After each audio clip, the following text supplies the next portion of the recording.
لیکن خوب اچھی طرح آپ حضرات کو یہ بات یاد رکھنی چاہیے، یہ کام آج کے بعد شروع ہونا ہے، ہفتہ کام نہیں، ہفتہ تو صرف بیداری پیدا کرنے کے لیے اور آپ حضرات کے اندر حرکت لانے کے لیے حضرت امیر شریعت دامت برکاتہ کے حکم پر یہ ہفتہ منایا گیا اور ہر ضلع میں امام شریعت کے ذمہ داران پہنچے۔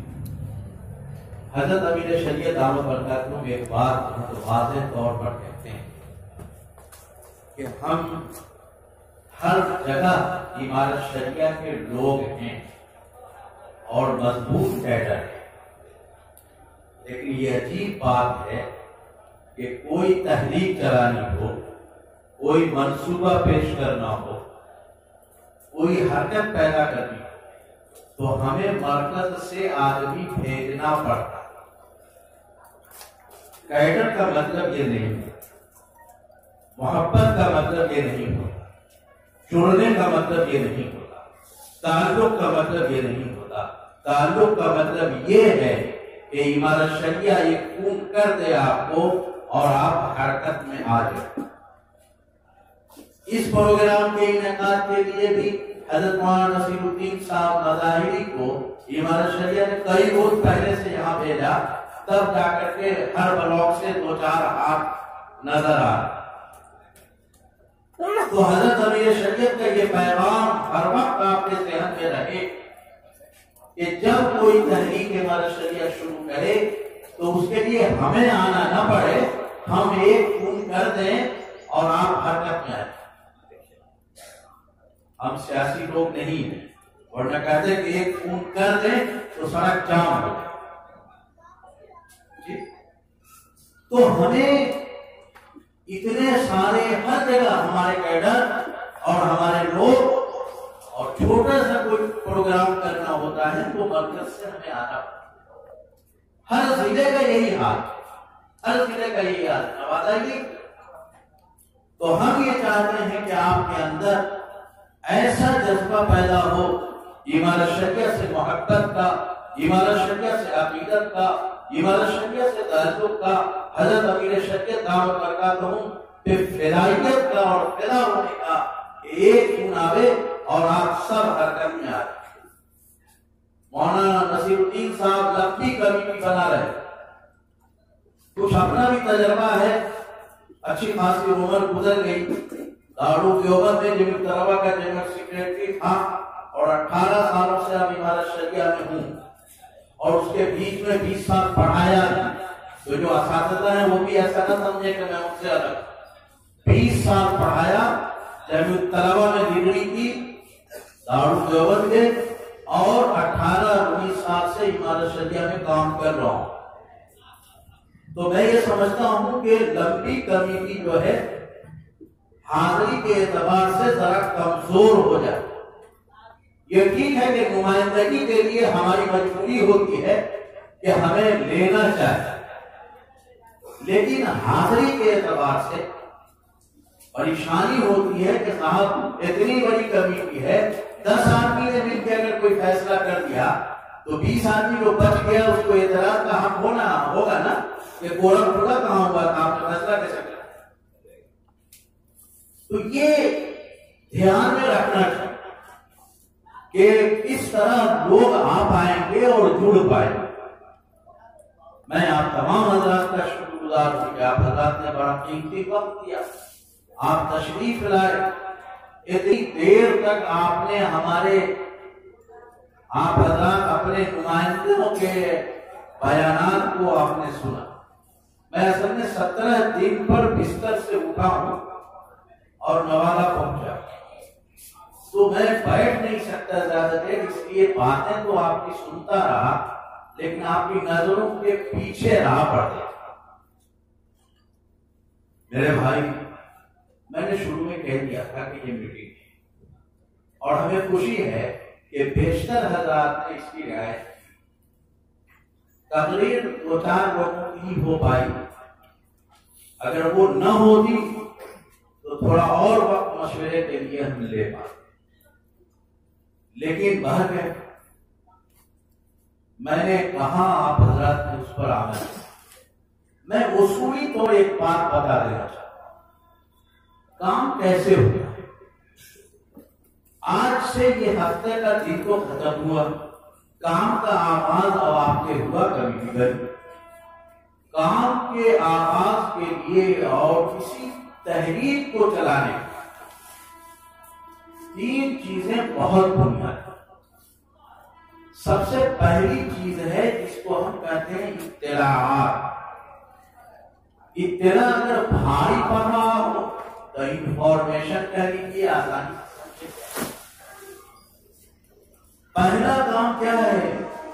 کسی تحریک کو چلانے کے لیے، کسی کام کو آگے بڑھانے کے لیے، وہ ہے اطلاعات. آپ کے پاس انفارمیشن ہونی چاہیے.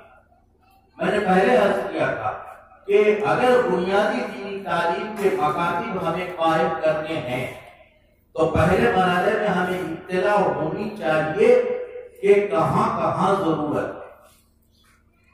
بغیر اطلاع کے کام کیسے ہو؟ اور اطلاع کا یہ کام سروے کے ذریعے کرایا جاتا ہے. تو یہ جو کمیٹی بنی ہے، ہر بلاک سے نائب کنوینر لیے گئے ہیں، ممبر لیے گئے ہیں.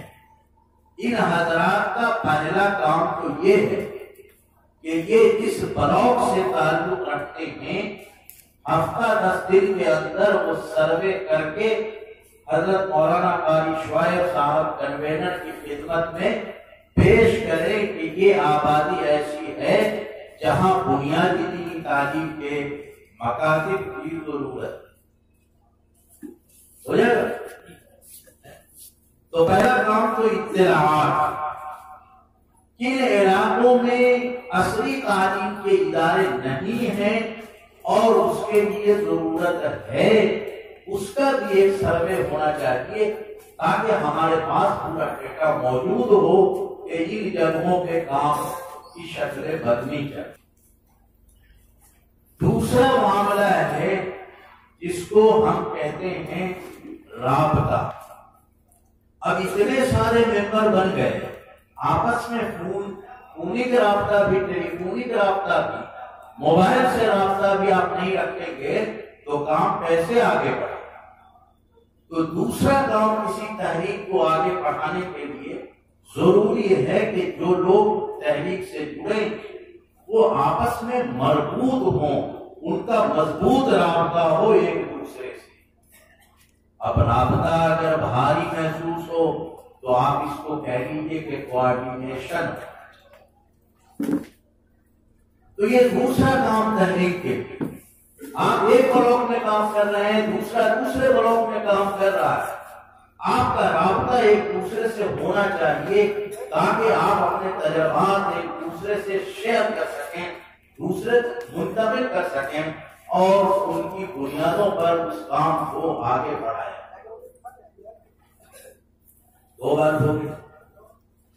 تحریک کے لیے تیسری چیز جو بہت اہم ہے، آپ کے پاس اطلاعات آ گئے، آپ آپس میں رابطے میں بھی رہے، لیکن ہر ممبر اپنی اپنی ڈفلی بجا رہا ہے، کوآپریشن کے لیے تیار نہیں ہے، آپسی تعاون کے لیے تیار نہیں ہے، تو پھر تحریک کا کام آگے نہیں بڑھ سکتا.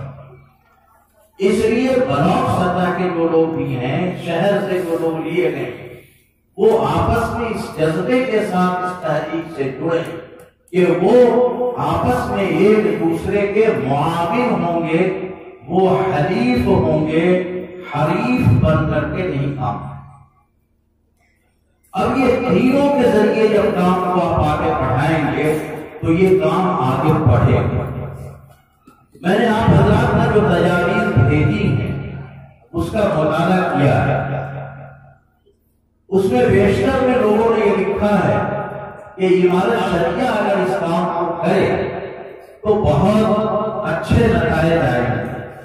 میں آپ سے پوچھتا ہوں کہ امارت شریعہ حضرت مولانا محمد ولی رحمانی صاحب کا نام ہے، مولانا شبیر قاسمی کا نام ہے، ثناء الہدیٰ قاسمی کا نام ہے، مولانا نصیر الدین مظاہری کا نام ہے، یا امارت شریعت اس بلڈنگ کا نام ہے جو پھلواری میں کھڑی ہوئی ہے؟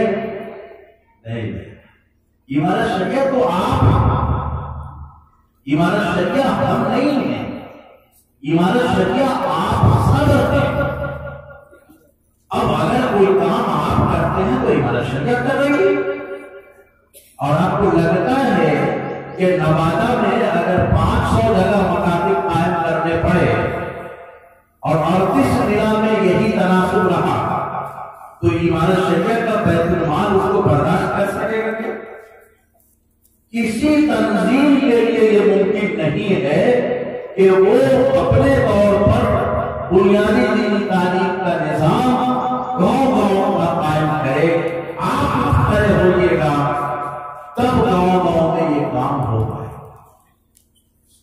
چھٹے امیر شریعت مولانا سید نظام الدین رحمۃ اللہ علیہ فرمایا کرتے تھے کہ کسی آبادی میں جائیے تو وہ بلڈنگ بنانے کے لیے پیسے نہیں مانگا، کھانے کے لیے پیسے نہیں مانگا، کپڑے کے لیے پیسہ نہیں مانگا، اور جہاں کہیے کہ بنیادی دینی تعلیم کا نظم کرو، مکتب کھولو، تو کہے گا کہ حضرت امارت شریعت ہی کچھ کر دے۔ اس کا مطلب کیا ہے؟ اس کا مطلب سیدھا یہ ہے کہ کھانے کی آپ کے نزدیک اہمیت ہے، کپڑے کی آپ کے نزدیک اہمیت ہے، بلڈنگ اور گھروں کی اہمیت ہے۔ اگر اہمیت نہیں ہے تو بنیادی دینی تعلیم کی خوب اچھی طرح سمجھ لیجیے، جب تک اہمیت اس کی آپ کے اندر قائم نہیں ہوگی تب تک کام آگے نہیں۔ ایک واقعہ سے سنا دیتا ہوں، صورتحال کیا ہے معلوم ہے۔ ایک ATM صاحب کا M.Tech لڑکا، تو ہم جیسے چھوٹے موٹے لوگوں کے بھی بعض لوگ متقل ہوتے ہیں، تو وہ قدر تھا کہ اس M.Tech لڑکے کو آپ دیکھیں اور دیکھ کر کے کہیے کہ ہم اس سے رشتہ اپنی بیٹی کا کریں کہ نہ کریں۔ ہم نے کہا نہیں مولوی صاحب M.Tech لڑکے کا کیا دیکھے، ATM کا گیٹ میں گھسنے بھی دے گا کہ نہیں وہ مشکوک ہے۔ لیکن اب ظاہر ہے متقل لوگ بھی عجیب عجیب ہوتے ہیں، کہنے لگے کہ آپ جب تک دیکھ کے بتائیے گا نہیں ہم رشتہ کر نہیں سکتے، وہاں رشتہ چاہے اتنا تو کیا کریں۔ قہرن جبرن گیا، M.Tech لڑکے کو ATM صاحب نے بلایا۔ اب مولوی صاحب کیا پوچھے، انجینئرنگ ہم جانتے ہیں کہ سوال انجینئرنگ کو کرتے، تو ہم نے سوال سیدھا کیا کہ نماز پڑھتے ہو؟ ایک مولوی کا سوال تھا، تو کہا کہ پہلے پڑھتا تھا اب نہیں پڑھتا۔ کیوں؟ پہلے پڑھتے تھے اب نہیں پڑھتے؟ مولانا صاحب تو قرآن میں لکھا ہوا ہے وَاعْبُدْ رَبَّكَ حَتَّىٰ يَأْتِيَكَ الْيَقِينُ، یقین پیدا ہونے تک اللہ کی عبادت کرو۔ تو الحمدللہ اب یقین پیدا ہو گیا ہے، تو جب تک یقین نہیں پیدا ہوا تھا تب تک نماز پڑھ رہا، اب یقین پیدا ہو گیا تو اب پڑھنے کی کیا ضرورت ہے؟ اب یقین وہاں پر ہے موت کے معنی، اور بیچارہ M.Tech بنیادی دینی تعلیم سے پہلے تو وہ یقین کو اردو والا یقین سمجھ رہا ہے، تو یقین پیدا ہوتا ہے۔ اب میں نے دوسرا سوال کیا کہ نماز پر وہ روزہ رکھتے ہو؟ جی پہلے رکھا تھا اب نہیں رکھتا۔ کیوں؟ اب وہ قرآن میں تو کہا کہ روزہ تقویٰ کے لیے، لعلکم تتقون، تاکہ تم اللہ سے ڈرنے والے بن جاؤ۔ روزہ مقصود کی کوئی نہیں، اللہ سے ڈرنا مقصود ہے۔ وہ ڈر الحمدللہ پیدا ہو گیا، اب روزہ رکھنے کی کیا ضرورت؟ ارے بس تو یہ حال ہے۔ اس لیے میں نے مضمون آج کے اس میں کل کا اخبار میں آ جائے، آج سوشل میڈیا پہ سب پہ کیا ہے کہ عصری تعلیمی اداروں میں بنیادی دینی تعلیم کا نظم کرنا بھی ایک کام ہے۔ ایک آبادی تو وہ ہے جہاں کچھ نہیں ہے، مکتب قائم کرتا ہے، اور ایک یہ ہے کہ ایک اچھا خاصا ادارہ ہے، پڑھائی وہاں ہو رہی، 250 بچے اس کے یہاں ہیں، اس میں 200 بچے ہمارے ہیں، تو ہم ان پر زور دے سکتے ہیں کہ آپ جو ہے بنیادی دینی تعلیم کا ایک آدمی رکھو تاکہ ہمارے 200 بچوں کو وہ پڑھا سکیں، اور اگر نہ رکھے تو آپ کہیے کہ ہم 200 بچوں کو نکال لیں گے۔ دیکھیے کیسے دماغ ٹھنڈا ہوتا ہے، سیدھا سیدھا آپ کے بچوں سے کما رہا ہے، آپ پریشر بنائیے گا تو بن جائے گا، لیکن آپ کو خود ہی فکر نہیں، تو نہیں فکر ہے تو وہ اپنا جیسا چاہتا ہے پڑھاتا ہے۔ تو دوسرا کام یہ بھی کرنے کا کہ بنیادی دینی تعلیم ہمارے بچوں میں آ جائے، اس کے لیے ان اداروں پر پریشر بنانا چاہیے جن میں ہمارے بچے پڑھتے ہیں۔ ایک زمانے میں یوپی حکومت نے وندے ماترم کو لازم کر دیا، تو حضرت مولانا علی میاں رحمۃ اللہ علیہ نے صاف صاف اعلان کر دیا کہ ہم آپ کے اسکولوں سے بچے نکال لیں گے، تو یوپی سرکار نے واپس لے لیا۔ آپ کرنا چاہیے گا کچھ تو بنیادی دینی تعلیم کا مسئلہ صرف یہ نہیں ہے کہ مکاتب قائم ہوں، بنیادی دینی تعلیم کا مسئلہ یہ بھی ہے کہ عصری تعلیمی اداروں میں بنیادی دینی تعلیم کے لیے اساتذہ بحال کروائے جائیں، کوچنگ اور کنوینٹ میں اس کا اہتمام کیا۔ اب بچے مکتب میں پڑھ لیں، پڑھنے کے بعد آپ ان کو کہیں بھی پڑھاویں، حرج نہیں ہے، لیکن دو چیزیں ہونی چاہیے۔ ایک جہاں بھیج رہے ہیں وہاں اسلامی ماحول جیسی کوئی چیز ہو، اور بنیادی دینی تعلیم تو لازم ہو۔ اب ظاہر ہے کہ کرسچن والے میں آپ بنیادی دینی تعلیم اسلامی ماحول کہاں سے لائیے؟ ممکن ہے؟ نہیں ممکن۔ تو جتنے بچے ہمارے ادھر پڑھ رہے ہیں ان کو دینی بنیادی دینی تعلیم کے ساتھ اسلامی ماحول میں تعلیم دینے کے لیے ہمیں ادارے چاہیے کہ نہیں چاہیے؟ ہم نکال لیں وہاں سے، لیکن بھیجیں گے کہاں؟ ہمارے پاس الٹرنیٹ اور متبادل رہے گا تب نا۔ ہم نے 200 بچوں کو نکلوا لیا ہے کنوینٹ سے، لیکن ان 200 بچوں کو پڑھائیں گے کیا؟ اس کا نظم جب تک نہیں ہوگا تب تک ہم اس پر قابو نہیں پا سکتے۔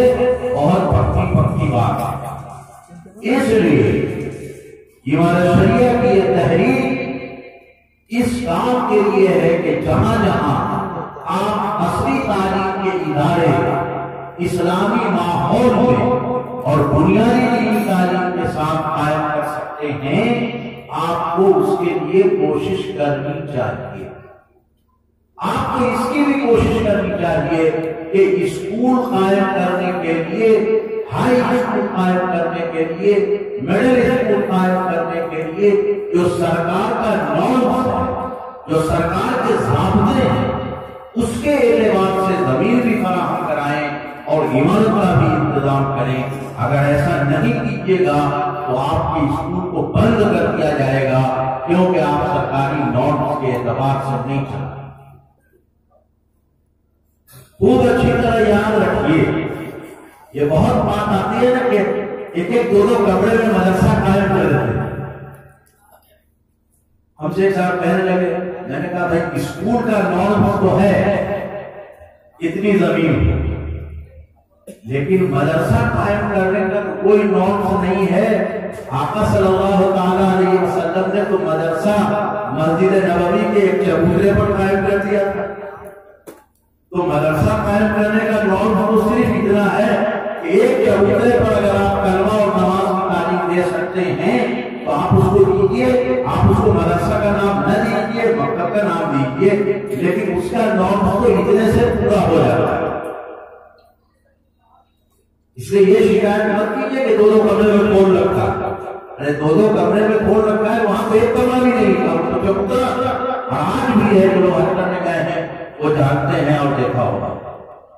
تو میرے بھائی، دوسرا کام جو کرنا ہے وہ یہ کہ عصری تعلیم کے اداروں کے لیے ہمیں زمین بھی فراہم کرنی چاہیے، اس کے لیے انفراسٹرکچر بھی فراہم کرنا چاہیے، اور کوشش کرنی چاہیے کہ اگر ہم ایسا وقت آ جائے، اور وہ وقت بہت دور نہیں ہے تو ہمارے پاس متبادل ادارے اسکول کی شکل میں، مدرسوں کی شکل میں، مکاتب کی شکل میں، کنوینٹ کی شکل میں موجود ہوں، تاکہ ہم اعلان کر سکیں کہ ہم تمہارے یہاں بچے نہیں پڑھائیں گے اگر تم نے بنیادی دینی تعلیم کی بات نہیں سنی ہماری، آپ دوسرے ادارے میں لے جا رکھتے ہیں۔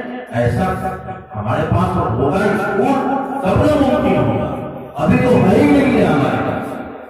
تو دوسرا کام میرے بھائی کرنے کا یہ ہے کہ آپ اس کی کوشش کیجیے ہر علاقے میں جہاں زمین فراہم ہو سکے، جہاں کام کی شکلیں بن سکے، اس کا بھی سروے کیجیے اور سروے کر کے اس کام کو آگے بڑھائیے۔ یہ دوسرا کام ہے جو ترغیب تعلیم کے حوالے سے آپ کو کیا۔ تیسرا معاملہ اردو کا ہے، یہ عجیب و غریب معاملہ ہے۔ اب میں نہیں کہنا چاہ رہا تھا لیکن میں کہہ دینا چاہتا ہوں، یہ تجاویز کی جتنی کاپیاں ہمارے پاس آئی، 2-4 کو چھوڑ کر کے کسی کی اردو صحیح نہیں۔ اب اردو کا حال جو نوادہ ضلع میں ہے، ہر بلاک سے لوگ آئے ہیں، تجویزیں جو تحریری آئی ہیں، ان تحریروں میں 2-3 شاید کوئی مضبوط قسم کا مولوی ہوگا جس کی تحریر ٹھیک ٹھاک ہے، بقیہ سب گڑبڑ، اور اس حد تک گڑبڑ ہے کہ ذاتی کو جاتی لکھا ہے۔ اردو کا حال یہ ہے، آپ کے یہاں کی بات کر رہا ہوں، میں گھومتا رہتا ہوں، دوسری جگہ نہیں کر رہا، یہاں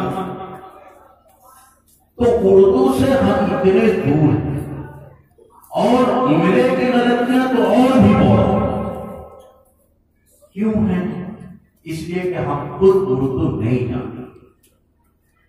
ہمارے بعض دوستوں نے یہ کہا تھا کہ اردو زبان ہی نہیں، رسم الخط کی بھی فکر کرنی چاہیے، یقیناً کرنی چاہیے، لکھاوٹ اچھی ہونی چاہیے، لیکن ظاہر ہے ان بوڑھے لوگوں کو کس استاد سے اردو پڑھوائیے گا کہ لکھاوٹ ٹھیک ہو۔ میرے پاس ایک نسخہ ہے، غیر استاد کے ٹھیک کر رہے ہیں، وہ نسخہ یہ ہے جس کو آپ لوگ آزماتے رہتے ہیں لیکن اس کام کے لیے نہیں آتا۔ امتحان شروع ہو گیا تو چیٹ پرزہ جو بنتا ہے وہ کس کاغذ میں بنتا ہے؟ ہم لوگ اس کو بٹر پیپر کہتے ہیں، تھن پیپر کہتے ہیں، پتلا والا ہوتا ہے۔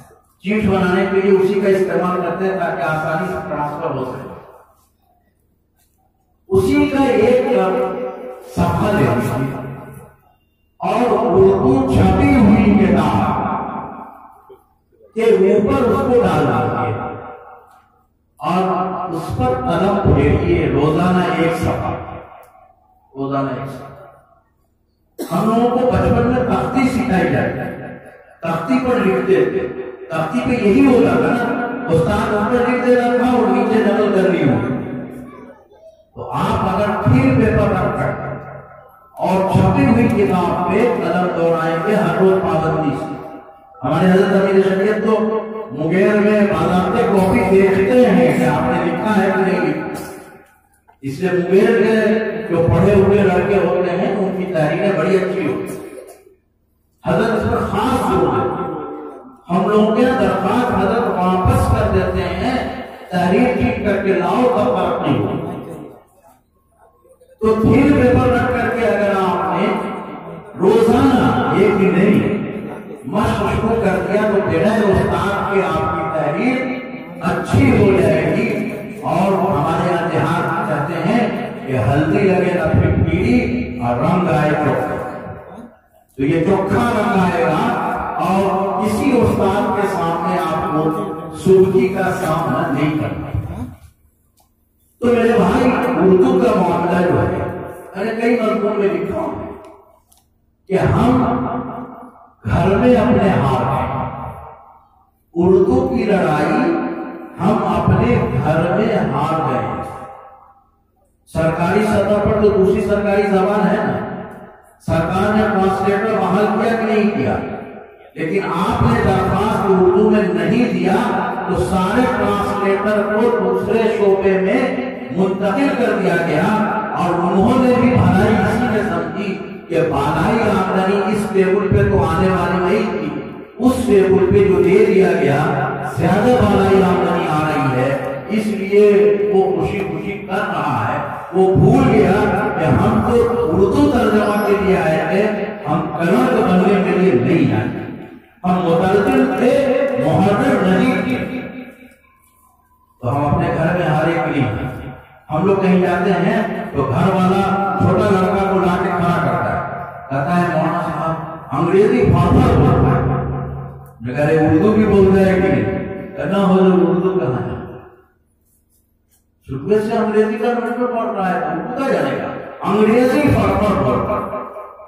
یہ حالت ہو گئی ہے تو ہم اپنے گھر میں پورے نوادہ شہر کا سروے کی کمیٹی جو بنی ہے، کتنی دکانوں پر اردو کے بورڈ لگے ہوئے ہیں، سروے کر کے ہم کو بتائیے کتنی دکان، کتنے لوگ اردو بول رہے ہیں، گھروں میں اخبارات کتنے خریدے جا رہے ہیں۔ لوگ کہتے ہیں کہ اردو اخبار کا معیار نہیں، کارپوریٹ گھرانے کے جو اخبارات ہیں قیمتی، انقلاب بہت اچھا نکل رہا ہے کیونکہ دہلی جاگرن نے خرید لیا، وہ بھی جب تک بامبے سے نکلتا تھا اس انداز میں نہیں چل پا رہا، آج وہی اخبار چل پا رہا۔ کیوں چل پا رہا ہے؟ اس لیے کارپوریٹ گھر ابھی بیچارہ قومی تنظیم تاثیر اور بنا اس کو خریدتا نہیں ہے لوگ، اور ان بیچاروں کے پاس پیسے نہیں ہیں، یہاں ہیں تو اس کو دبا کے رکھتے ہیں، معیار نہیں ہوا۔ تو میرے بھائی اپنے گھر میں اردو کا انتظام، گھر کے لوگ اردو بولے، انگریزی بچہ بولے تو باپ ماں دونوں گھر میں انگریزی بولتا ہے تاکہ بچہ اسی کو فالو کرے، اور ہم اردو بولتے ہی نہیں ہے تو بچہ اردو کہاں سے جانا؟ تو اردو کی لڑائی دو سطح پر لڑنی، ایک تو ہے گھر والی لڑائی، اپنے بچوں کے لیے اپنے سماج میں اردو کو فروغ دینے کے لیے کام کیجیے، اور جس اسکول میں اردو کی تعلیم ہو رہی ہے وہاں بچے زیادہ سے زیادہ بھیجیے تاکہ بچے اردو پڑھ کر کے نکلیں۔ اردو ہماری صرف زبان نہیں ہے، اردو ہماری تہذیب ہے، اردو ہماری ثقافت ہے، اردو ہمارا کلچر ہے۔ اس کے لیے محمد حسین آزاد کی آب حیات دیکھیے، انہوں نے لکھا ہے کہ اردو نے کیا کیا کیا، لباس نے کیا کیا، کھانے میں کیا دیا، بولنے میں کیا دیا، رہن سہن کے طریقوں میں کیا دیا۔ گویا کہ اردو صرف ایک زبان نہیں ہے، یہ تہذیب ہے، ثقافت ہے، ہمارا بڑا مذہبی سرمایہ اس میں ہے، تو ہماری ذمہ داری ہے کہ ہم اس کی حفاظت کے لیے آگے آئیں۔ ہمارے بھائی کہہ رہے تھے کہ پنڈت جواہر لال نہرو کی شادی کا کارڈ اردو میں چھپا تھا، یقیناً چھپا تھا، ہندو ہو کر کے چھپ گیا تھا، ہم تو مسلمان ہیں تب بھی نہیں چھپا۔ فیصلوں کارڈ میں انگریزی میں RSVP لکھا ہے۔ ایک آدمی سے ہم نے پوچھا کہ اس کا مطلب کیا ہے، تو کہا نہیں پڑھی، بس نقل ہو۔ تو میرے بھائی ایک سطح تو اردو کی ہے، دوسری سطح یہ ہے کہ سرکاری سطح پہ جو پریشانیاں ہیں ان کے لیے بھی ہم کو ہر ضلع کی سطح پر اپنے بات، اپنا میمورنڈم، اپنی تجاویز بھیجنی چاہیے تاکہ اردو کا معاملہ حل ہو جائے۔ اردو اب ہائی اسکول سے بھی ختم ہونے کے دہانے پر سرکار نے ایسی چال چلی کہ اردو کا نام بھی نہیں لیا اور زبر پہلے ہم لوگوں کے بچپن میں ہائی اسکول 1000 نمبر کا ہوتا تھا، ایسا کچھ یاد آ رہا ہے، انٹر بھی ایسے ہی کچھ 1100-1200 چلا جاتا۔ اب سرکار نے اس کو 500 پہ لا کر کے رکھ دیا، بچوں پر بوجھ کم پڑے، اور پہلے مڈل اسکول کا امتحان 7ویں میں ہوتا تھا اور ہم لوگوں نے دیا اپنے وقت۔ ہائی اسکول اس زمانے میں 8واں 9واں 10واں، 5 میں 6ٹھا سے 10واں تک ہو گیا۔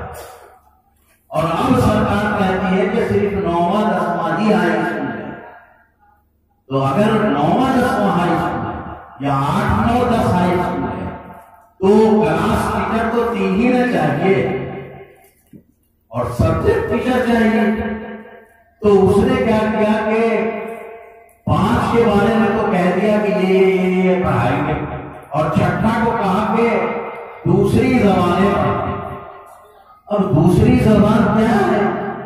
یہی لکھ دیتا کہ دوسری سرکاری زبان پڑھائے تو اردو مقرر ہو جاتی، اس لیے کہ اردو ہی دوسری سرکاری زبان ہے بہار. اس نے لکھ دیا دوسری سرکاری دوسری زبان. اب دوسری زبان میں سنسکرت بھی آ رہا ہے، میتھلی بھی آ رہا ہے، کچھ اور زبانیں آئے. بس میرے بھائی یہ لڑائی بھی ہم کو لڑنی. ابھی حال میں ایک نوٹیفکیشن سرکار نے دیا ہے کہ بھون ہی جن اسکولوں کی عمارتیں نہیں ہیں ان کو قریب کے اسکول میں ضم کر دیا جائے. آیا ہے اور اس پر عمل بھی شروع ہو گیا. یقیناً اس میں اردو کا ذکر نہیں. جو جن اسکولوں کی عمارتیں ہیں اب وہ ہندی اسکول بھی ہو سکتا ہے، اردو بھی ہو سکتا ہے، لیکن زیادہ زد میں اردو اسکول ہی آئیں گے. اس لیے کہ بہار پریوجنا نے اسکول کی عمارتیں جو ہندی اسکول کی تھی بیشتر کی خرید کر دی. اردو اسکول والوں کے پاس کیونکہ زمین ہی نہیں تھی کئی جگہ، تو اس لیے وہ عمارت کھڑی نہیں ہوئی. اب اگر نہیں کھڑی ہوگی تو ہمارا جو اردو اسکول ہے اس کے بغل میں جو دوسرا اسکول ہوگا عمارت والا وہ ہندی اسکول ہوگا اور یقینی طور پر ہوگا. کاغذ میں لکھا نہیں ہے لیکن پریکٹیکل کیا ہے؟ انصار نگر میں اگر کوئی اسکول بھونہین ہے، عمارت نہیں ہے، تو دوسرا اسکول جو قریب کا ہوگا وہ ہندی اسکول ہی ہوگا، اردو دوسرا اسکول وہاں پر نہیں ہوگا. اب یہ بھونہین اسکول اس میں جا کے ضم ہو جائے گا تو اردو کی جو شناخت تھی اس اسکول کی وہ ایسے ہی ختم ہو کے رہ جائے گی. سرکار کو کچھ کرنا دھرنا نہیں ہے. تو یہ لڑائی بھی ہمیں لڑنی ہے.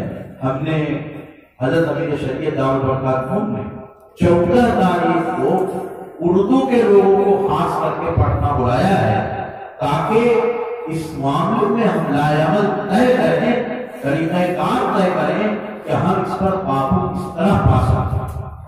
تو 14 فروری کو انشاءاللہ ایک میٹنگ خالص اردو والوں وہ اس لیے کہ ہم جانتے ہیں کہ بنیادی دینی تعلیم کے لیے تو مولانا حضرات جو اتنے مضبوط کمیٹی بنی ہے انشاءاللہ وہ سب امکان ہے، لیکن اردو کی لڑائی کے لیے بھارتی دوسروں کو آنا ہوگا. بس میرے بھائی یہ 3 مقاصد، بنیادی دینی تعلیم کا فروغ، معیاری اصلی تعلیمی اداروں کا قیام اور اردو زبان کا تحفظ، اس کے حوالے سے ہمیں تحریک چلانی ہے. اور یہ تحریک اب کل سے شروع ہو جائے گی. ہر جگہ جہاں کمیٹی بن گئی ہے کام میں لگ جائیں گے تو کام آگے بڑھے گا. اور آپ سب اس بات کو مانیے کہ آپ کی عمارت شریعہ ہے. اگر مکتب کہیں پر قائم ہونا ہے تو آپ کو یہ سوچ کر کے کہ ہم ہی عمارت شریعہ ہیں، مکتب کا قیام اپنے وسائل سے کرنا چاہیے.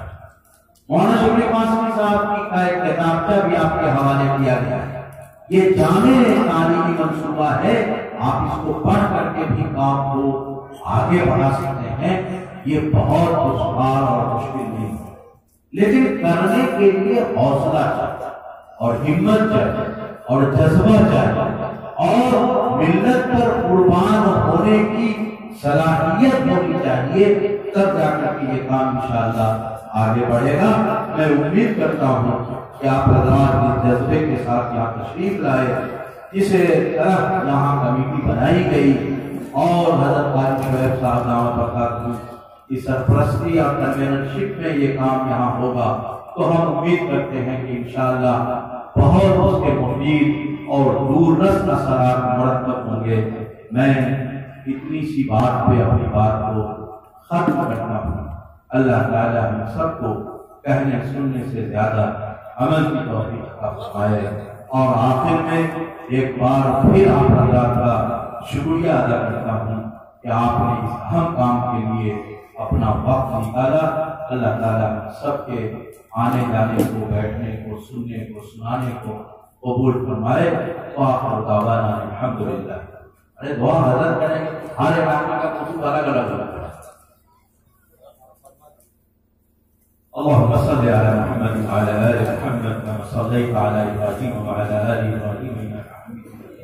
اللهم بارك على محمد وعلى آل محمد كما باركت على إبراهيم وعلى آل إبراهيم إنك حميد مجيد. بارے اللہ ہم سب کے بیٹھنے کو، سننے کو، بولنے کو قبول کرو۔ اے اللہ یہ جو تحریک حضرت امیر شریعت آپ کے حکم سے چلائی جا رہی ہے، اے اللہ اس کے مثبت اور مفید اثرات مرتب کرو۔ اے اللہ جو لوگ کمیٹی کے لیے منتخب ہوئے ہیں، اے اللہ ان کے اندر حوصلہ، جذبہ، ہمت اور وقت لگانے کی قوت عطا کرو۔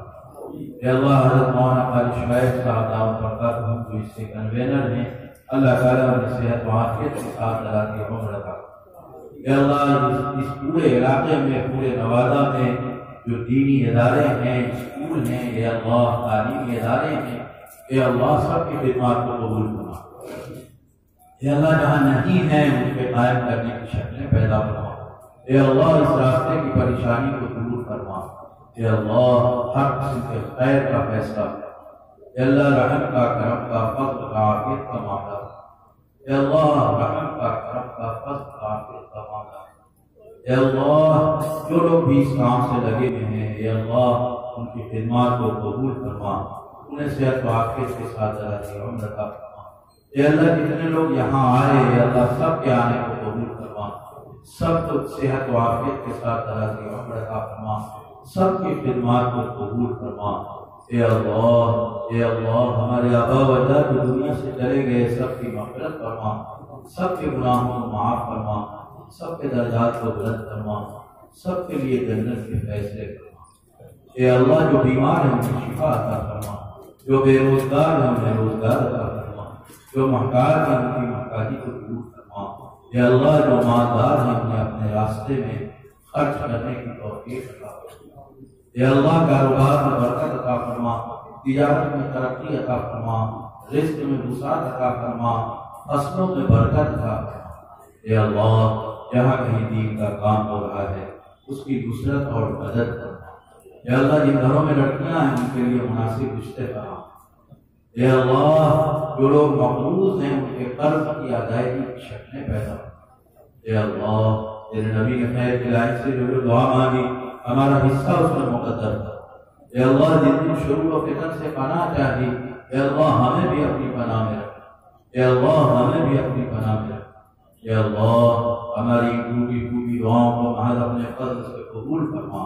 ربنا تقبل منا انك انت السميع العليم وتب علينا انك انت التواب الرحيم وصلى الله تعالى على النبي الكريم وعلى اله وصحبه اجمعين برحمتك يا